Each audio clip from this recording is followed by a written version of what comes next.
आरोप लगते हैं और कहीं साक्ष्य मिलते हैं तो कार्रवाई तो होनी ही चाहिए, चाहे वो देश के किसी भी कोने में हो। जब कानून प्रशासन सख्ती से अपना काम करता है तो एक सकारात्मक संदेश जाता ही है, लेकिन कहीं त्रुटियां हो या कहीं किसी बदले की भावना से कार्रवाई हो तो वो अच्छी बात नहीं होती है। अमित शाह अरुणाचल प्रदेश में थे, वहाँ उन्हें एक तरह से चीन को ललकारा कि किसी में हिम्मत नहीं है कि एक बूंद जमीन भी। देखिए, इंडिया चाइना बॉर्डर पर अद्यतन स्थिति क्या है, जब इसको लेकर सवाल पूछा जाता है संसद में तो सरकार झेप जाती है, वस्तु स्थिति नहीं बताती है। लेकिन एक पॉलिटिकल स्टंट के रूप में अमित शाह जी जब जाते हैं रैलियों में, वहां लोगों के बीच ऐसी बातें कहते हैं सिर्फ इसलिए ताकि थोड़ा लोगों के अंदर जोश भर सके, या भाजपा के लोग जिस तरह से सिर्फ मार्केटिंग करके पॉलिटिक्स करते हैं उस चीज को बढ़ावा मिल सके। अमित शाह जी को वस्तु स्थिति जो है देश के अंदर उसके बारे में कहना चाहिए, और जहां भी पब्लिक रैलीज में जाते हैं वहां देश के जो बुनियादी मुद्दे हैं उनकी चर्चा होनी चाहिए। सचिन पायलट अपने ही सरकार के खिलाफ एक दिन के हंगर स्ट्राइक पे बैठेंगे करप्शन। देखिए, सरकार किसी की भी हो, लोकतंत्र में हर एक व्यक्ति को अधिकार होता है कि अपनी बातों को मजबूती से कह सके लोकतांत्रिक तरीकों से। वैसे तो ये कांग्रेस पार्टी का आंतरिक मामला है। सचिन पायलट जी के पास क्या फीडबैक है उनकी सरकार को लेकर, करप्शन क्या है? करप्शन के साथ तो नो कॉम्प्रोमाइज की नीति हम सभी लोगों की है, और करप्शन के साथ कॉम्प्रोमाइज राजनीतिक दलों को करना भी नहीं चाहिए। तो अब वहां की वस्तुस्थिति अब वही लोग बेहतर बता सकते हैं। ईडी के सामने तेजस्वी यादव कल हाजिर होंगे और उन्होंने जाते हुए कहा कि बीजेपी यहाँ का माहौल बिगाड़ना चाहती है। देखिए, भारतीय जनता पार्टी माहौल बिगाड़ती है, यह तो सर्वविदित है। आप देख लीजिए, अभी देश के विभिन्न प्रदेशों में, खासकर उत्तर प्रदेश की बात आप करें, हरियाणा की बात करें, गुजरात की बात करें, महाराष्ट्र की बात करें, जहां भारतीय जनता पार्टी के लोग शासन में हैं, वहां भी स्थिति क्या है? भाजपा के लोग तब तो इस बात पर कोई जवाब देते नहीं हैं, और किस तरह से केंद्रीय एजेंसियों का दुरुपयोग सिर्फ विपक्ष के नेताओं के खिलाफ उनको डिमोरलाइज करने के लिए हो रहा है, यह भी देश की जनता देख रही है।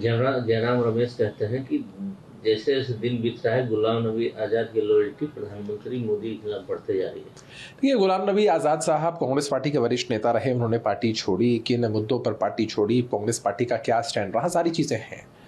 होता ही है कई बार कि आप जब एक पार्टी को छोड़कर जाते हैं तो दूसरी पार्टी के करीब होने की कोशिश करते हैं, होते भी हैं, लेकिन विचारधारा पर इंसान को इंटैक्ट रहना चाहिए।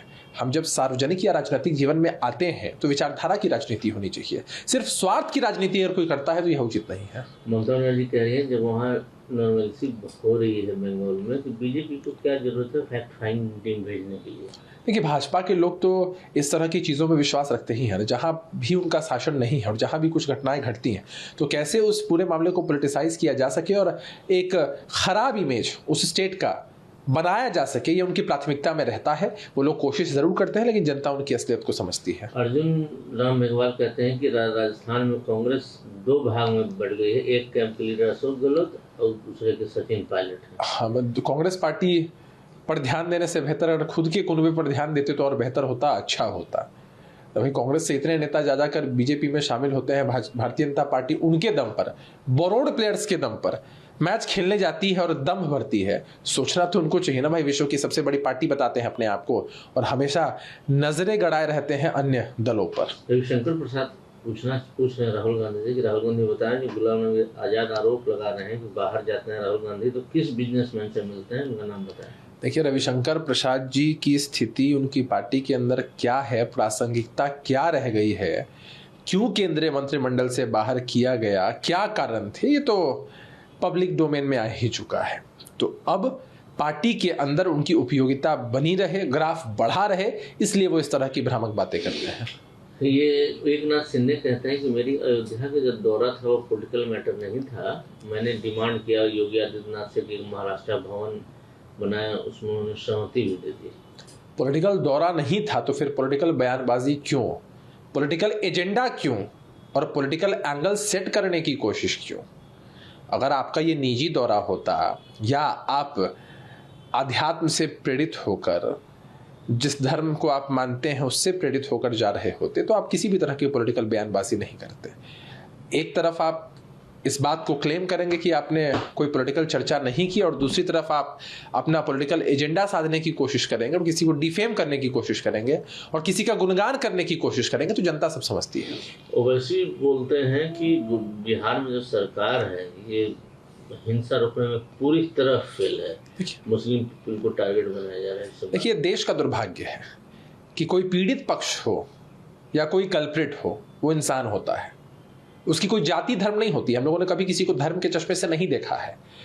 ओवैसी साहब जो बयान दे रहे हैं बेहद दुर्भाग्यपूर्ण है। मैं आपके माध्यम से उनको चैलेंज करना चाहता हूं कि उनको जाकर देखना चाहिए आंकड़ा सासाराम और बिहार शरीफ का, किस तरह से दोनों समाज के लोगों के खिलाफ कार्रवाई करके दोनों समाज के लोगों को जेल में बंद किया गया है। कोई दंगाई है, टोपी पहनता है, पगड़ी लगाता है या भगवा धारण करता है, वो दंगाई है। वो हिंदू मुसलमान सिख ईसाई नहीं हो सकता है।